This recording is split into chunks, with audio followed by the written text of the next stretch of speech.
I did my project on chicken korma and the spice saffron. Saffron is the dried up stigma of the Crocus sativus flower.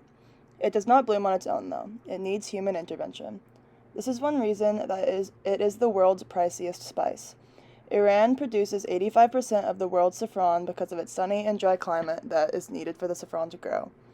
It's not 100% known where saffron was originally discovered, but it does date back to the Bronze Age and was said to be used by Cleopatra. It was used for royalty and seemed to have healing properties.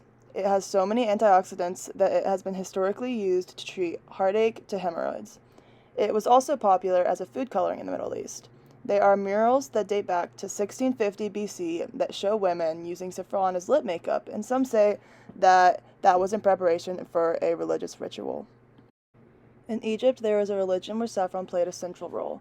Saffron had religious significance in many murals, vases, and bowls that have been discovered all throughout Egypt. Saffron was not introduced into America until the Dutch brought it to Pennsylvania, where it grew very popular with trade. It did not stay very popular in America, but it is still very prominent in Pennsylvania. In India, Buddhist monks used saffron as dye to color their robes. It has also been noted that saffron was grown as a gift to Buddha and was also used for medicinal healings there too. Throughout the years, turmeric became the main dye for the robes due to its cheapness, but still resembles the original orange-yellow saffron color. The Romans were the main reason for Europe's use of saffron. Once the Romans fell, saffron did also. It slowly made its way back to Europe towards the 17th century. This is the nutrient composition of the chicken korma. One serving is 1 piece with sauce or just 1 cup of the sauce.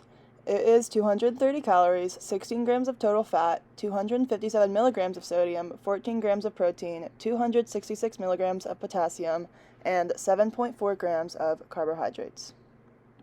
Relationship to disease. Saffron contains lots of compounds that act as antioxidants such as quercetin, safranol, and camperinol. Saffron is an immunagogue and a patogenic agent, which means that it is a natural immunity booster and also helps asthmatic cases. It also has cancer-fighting properties. The flavonoids in saffron, such as lycopene, provide protection against heart disease. People used to use saffron as a painkiller or use it in opium preparations in ancient times. Studies also show that it can elevate moods. Saffron is also used in skincare because of its anti-inflammatory properties, which help with skin lightening, scar healing, and curing blemishes. How to know if your saffron is good quality. Saffron is known as the king of all spices for its uniqueness of color and flavor. It is also known as the most expensive spice, making it easy to find fake saffron. Ways to know if your saffron is good quality would, for the main part, be the smell and the taste. Saffron smells very sweet.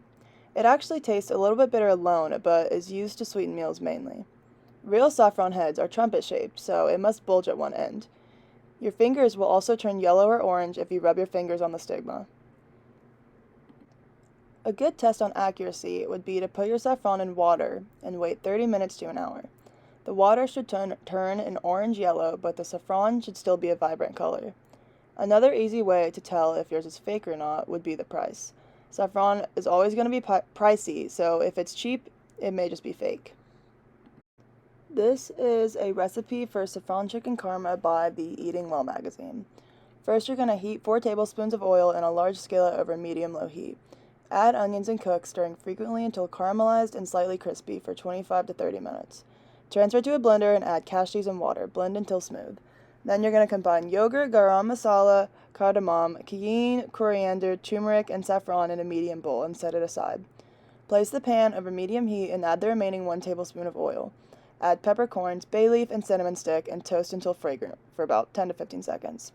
Add chicken, garlic, and ginger and cook, stirring occasionally until the chicken starts to brown for about 5 to 7 minutes. Then stir in the pureed onion mixture, the yogurt mixture, and the broth and the salt. Adjust the heat to maintain a low simmer, partially cover, and then cook, stirring occasionally until the chicken is tender and reaches an internal temperature of 165 degrees Fahrenheit, which will take about 20 minutes. Discard the bay leaf and cinnamon stick and then garnish with cilantro if desired. To collect saffron, you have to take the stigmas out of the crocus flowers. Iran is the world's largest producer of saffron, but it can also be grown in other countries such as Spain, France, and India. It grows well in dry and sunny areas. It is planted in the summer from July to September and then harvested from October to November, which makes it about 8 weeks after originally planting it. Another important part for growing saffron would be the soil. The soil for saffron has to be well drained and has to be richly nutrient composed. Saffron also does not use advanced machinery, which makes it economically a good crop because of all of the jobs that it creates. The demand has also been growing for saffron since 2010. Even though it is the most expensive spice, it is easy to find at grocery stores. Saffron is also very sustainable since there's no irrigation. Each flower only produces 3 threads or stigmas of saffron, and it blooms for only 1 week each year. The saffron must be harvested by hand in the mid-morning when the flowers are still closed in order to protect the delicate stigmas inside. It takes about 1,000 flowers to produce just 1 ounce of saffron. That's why it's so expensive. I tried chicken korma at Sitar, a local Indian restaurant, with my friend. It's described as a rare delicacy from northwest India, juicy pieces of chicken, especially prepared with yogurt, onions, tomatoes, and mild spices and nuts on their menu. The saffron is usually blended into the sauce for added flavor. The consistency of the sauce was creamy, and the flavor was quite mild and not too spicy. The spices give it most of its flavor, and saffron is known to add quite a sweet taste. I thought it was alright, but not my favorite. And then this is a photo of the chicken korma that we tried. I have not had much Indian cuisine in my life, so it's not surprising that I've never tried chicken korma or saffron. Saffron's a usual spice added to a lot of things, but it stayed in the Middle East for a long time. It also being the most expensive spice made it not travel and spread in America as fast as other spices did. In the past, saffron was used only by the wealthy, and now it's much more normalized. Saffron has recently started to gain popularity again in America, with new little farms popping up in hopes of profiting off its still very high value. Its main culture is in the Mediterranean, Persia, Iran, and more, so it does not connect with me very much. And these are my references.